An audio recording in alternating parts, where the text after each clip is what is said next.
Hi friends, ఎలా ఉన్నారు? So నేనైతే బాగున్నాను ఫ్రెండ్స్. మీరందరూ కూడా బాగుంటారనేసి అనుకుంటున్నాను. సో ఈరోజు ఏంటంటే చుక్కకూర టమాటా కర్రీ చేస్తున్నాను. సో ఆ కర్రీ చేసుకుంటూ ఒకవైపు కర్రీ నేర్చుకుంటూ ఇంకొక ఇన్స్పిరేషన్ స్టోరీ గురించి మనం తెలుసుకుందాం ఫ్రెండ్స్. ఓకేనా? సో నేను చెప్పడానికి రెడీగా ఉన్నాను, మీరు వినటానికి రెడీగా ఉన్నారు కదా. సో ఒకవేళ తెలిస్తే మళ్ళీ ఒకసారి తెలుసుకుందాం ఈ స్టోరీ, తెలియని వాళ్ళు కూడా మళ్ళీ తెలుసుకుందాం. ఓకే ఫ్రెండ్స్, నేను స్టార్ట్ చేస్తున్నాను స్టోరీ చెప్పడం, మీరు వినండి. ఫ్రెండ్స్, ఈ స్టోరీ కనుక మీరు వింటే మనం వేటికి విలువనివ్వాలి, విలువనిస్తే మనకి ఏమొస్తుంది అనేది మనం చాలా గొప్పగా తెలుసుకోవచ్చు.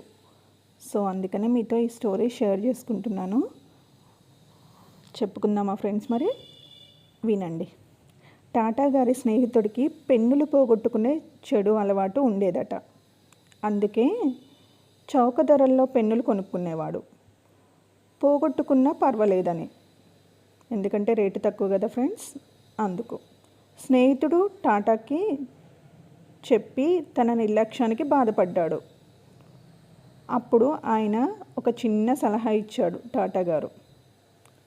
మంచి ఖరీదైన పెన్ను కొనుక్కోరా అని.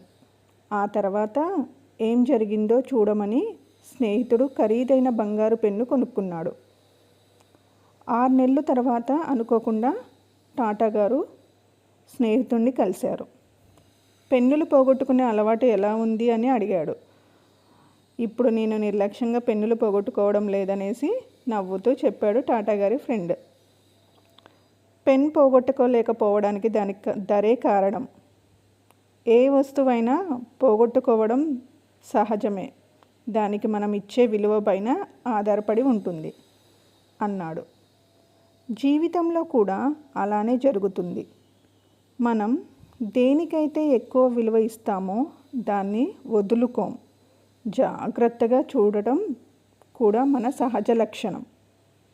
ఎప్పుడు జాగ్రత్త వహించాలో మనకు బాగా తెలుసు. మనం నిర్లక్ష్యం వహించే వాటి పట్ల అజాగ్రత్తగా వ్యవహరిస్తాం. ఆరోగ్యానికి విలువనిస్తే తినే ఆహారం పట్ల జాగ్రత్త వహిస్తాం. స్నేహితులకు విలువనిస్తే వాళ్ళను గౌరవంగా చూస్తాం. డబ్బుకు విలువనిస్తే ఖర్చు దగ్గర జాగ్రత్తగా ఉంటాం. కాలానికి విలువనిస్తే సమయాన్ని వృధా చెయ్యం. బాంధవ్యాలకు విలువనిస్తే వాటిని వదులుకోం. సో నాకైతే చాలా బాగా నచ్చింది ఫ్రెండ్స్ ఈ స్టోరీ. నిజంగా కదా మనం గుర్తుంచుకోవాల్సింది, ఒకటి రిలేషన్స్కి, ఒకటి టైంకి, ఇంకోటి మనీకి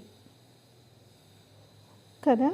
సో ఇవన్నీ కూడా మనం విలువగా చూస్తే అవి తిరిగి మనకి అంతే వాల్యుబుల్గా వస్తాయి కదా ఫ్రెండ్స్. సో ఈ స్టోరీ కనుక మీకు నచ్చితే ఫ్రెండ్స్ లైక్ చేయండి, షేర్ చేయండి, అలానే సబ్స్క్రైబ్ చేయండి. లేటెస్ట్ ఇంకా ఇన్స్పిరేషన్ స్టోరీస్ కోసం నా ఛానల్ని తప్పకుండా సబ్స్క్రైబ్ చేస్తారు కదా ఫ్రెండ్స్. సో మీ అందరికీ మళ్ళీ థ్యాంక్స్ ఫ్రెండ్స్, నా వీడియో వింటున్నందుకు, చూస్తున్నందుకు. Okay, so bye friends.